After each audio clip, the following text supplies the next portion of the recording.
comment les bateaux ont été refoulés. Est-ce que vous connaissez l'histoire d'Exodus? Vous me laissez terminer. En 1920. Concrètement, vous voulez dire quoi, Alain Je veux dire Grèche? simplement que c'était pas la terre promise vers voilà, Jérusalem, mais si plutôt. on remonte à 3000 ans, mais il faut refaire les frontières du monde entier. Je veux dire, les Allemands vont dire, mais il y a des territoires où nous étions là il y a 2000 ans. Non, laissez-moi terminer. Je veux dire, vous n'allez pas m'interrompre. Non, allez-y, terminez, puis le sentinelle qui va parler. Il y a cet élément. Je veux dire, si on est dans la mythologie, effectivement, on peut aller.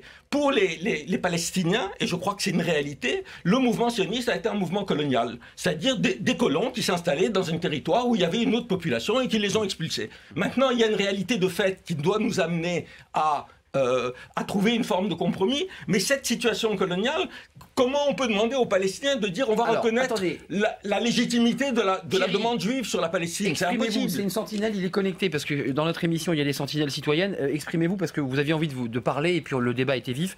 On vous écoute sur ce qui se passe, parce qu'on a fait beaucoup d'histoires, puis il y a quand même une actualité forte. Il y a des chars, des soldats, il y a une réunion du Conseil de sécurité, et on va entendre John Kerry, puisque la réunion s'est terminée, on va pouvoir l'entendre dans quelques instants. Qu'est-ce que vous en pensez de ce conflit israélo-palestinien? Bonjour à tous. Moi, je suis scandalisé ce que j'entends. Il n'y a pas d'apaisement dans ce débat. Je ne comprends pas. Moi, la première chose qui a eu, effectivement, moi, qui m'a fait sursauter, c'est qu'on a un peuple israélien qui ne voit pas que son Premier ministre a appelé à la vendetta, à la vengeance. C'est ça être proche de Dieu? Alors, ce peuple juif, le peuple élu, qui ne dit pas à son Premier ministre « Halte, halte au feu !» Vous allez à la vengeance, c'est ignoble, c'est juste une honte.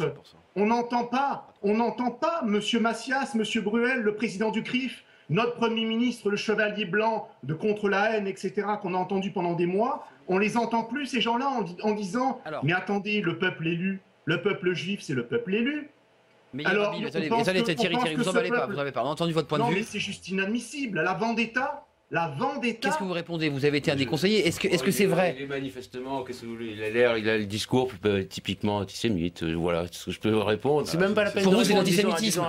Oui, vous voyez sa véhémence. Les missiles viennent de Gaza. Israël s'est retiré de Gaza. Le Hamas prend le pouvoir, tire des missiles sur Israël. Israël essaye de. Je crois les Français le voient ça. Les Français normaux dans le pays le voient que Israël essaye de riposter en causant le moins de dégâts civils possible. Bon, et en même temps, aucun pays ne peut laisser tirer des missiles sur... Aucun pays, ça n'existe pas dans l'histoire. Ça n'a jamais existé. Un pays est obligé de répondre. Et bon, ils le font comme ils peuvent avec la situation qui existe en essayant de causer le moins de morts civiles possible.